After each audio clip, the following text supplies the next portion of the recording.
اور ایک بڑی پاورفل حدیث ہے، اور میں یہ سمجھتا ہوں کہ ہر وہ شخص جو نماز پڑھتا ہے، جو روزے رکھتا ہے، جو تہجد بھی پڑھتا ہے، اس کو تو اس حدیث کو سننے کے لیے اپنے کان جو ہے نا زیادہ کھڑے کر لینے چاہیے اور غور سے سننا چاہیے۔ رسول اللہ صلی اللہ علیہ وسلم صحابہ کرام کے ساتھ بیٹھے ہیں اور کہتے ہیں لَأَعْلَمَنَّ أَقْوَامًا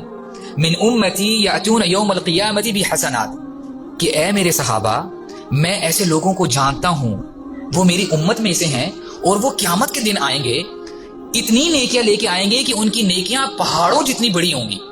اور وہ چمکتے ہوئے پہاڑ ہوں گے۔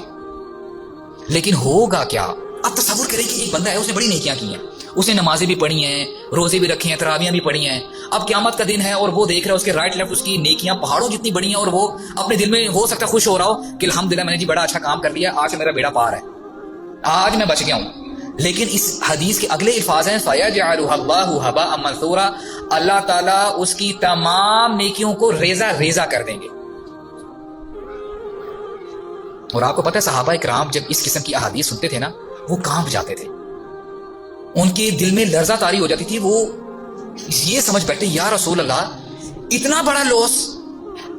ایک تو چلو بندے نے دکان ڈالی، بندے نے بڑا اچھے سے سامان اندر ڈالا، انوینٹری وہاں پہ ڈالی، چلو دکان بیٹھ گئی، سیل نہیں ہوئی، چلو سمجھ میں آتی بات ہے، دکان ختم ہو گئی، بزنس ٹھپ ہو گیا۔ لیکن اپنی ساری زندگی کی جمع پونجی لے کے بندہ یعنی محنت کر کے آتا ہے، نماز پڑھتا ہے، روزے رکھتا ہے، اور اس دن اگر اس کو پتہ چل جائے کہ اس کا سارا کام برباد ہو گیا، کتنا بڑا نقصان ہے۔ تو صحابہ کرام کو جب یہ بات پتہ چلی، صحابہ کرام کانپ اٹھے۔ تو ثوبان رضی اللہ عنہ کہتے ہیں یا رسول اللہ، اے اللہ کے رسول سے فہم لانا، ہمیں بتائیں تو صحیح یہ کون لوگ ہیں، یہ کون بد نصیب ہیں، اتنی محنت کے باوجود ان کا سارا عمل زیرو کر دیا گیا ہے، ہمیں بتائیں تو صحیح، ان کی کریکٹرسٹکس بتائیں، ان کی صفتیں بتائیں، وہ کیسے لوگ ہوں گے۔ تو رسول اللہ بتاتے ہیں صلی اللہ علیہ وسلم اما انہم اخوانکم، اے میرے صحابہ وہ تمہارے بھائیوں میں سے ہوں گے، ومن جلدتکم، اور ان کی جلد تمہاری جلد کے برابر ہی ہوگی، یعنی دل بھی among your skins، وہ تمہارے جیسے ہی ہوں گے، کوئی فرق نہیں ہوگا، تمہارا اور ان کا سکن کلر ایک ہی ہوگا۔ وَيَأْخُذُونَ مِنَ اللَّيْلِ كَمَا تَأْخُذُونَ، وہ تمہاری طرح راتوں کو اٹھ اٹھ کر نمازیں بھی پڑھتے ہوں گے،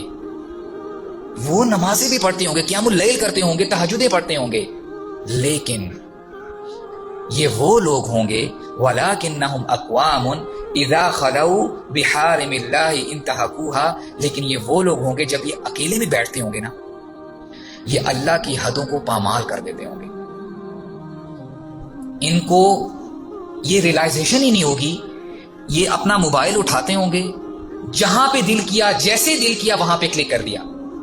یہ جانے بغیر کہ میں روم میں اکیلا ہوں،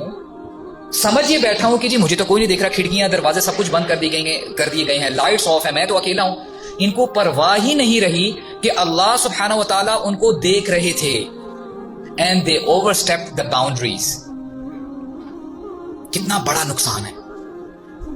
تو بات سمجھ میں یہ آئی، نیکی کر لینا کافی نہیں ہے، اپنی تنہائیوں کو پاک کر لینا یہ بہت بڑی بات ہے۔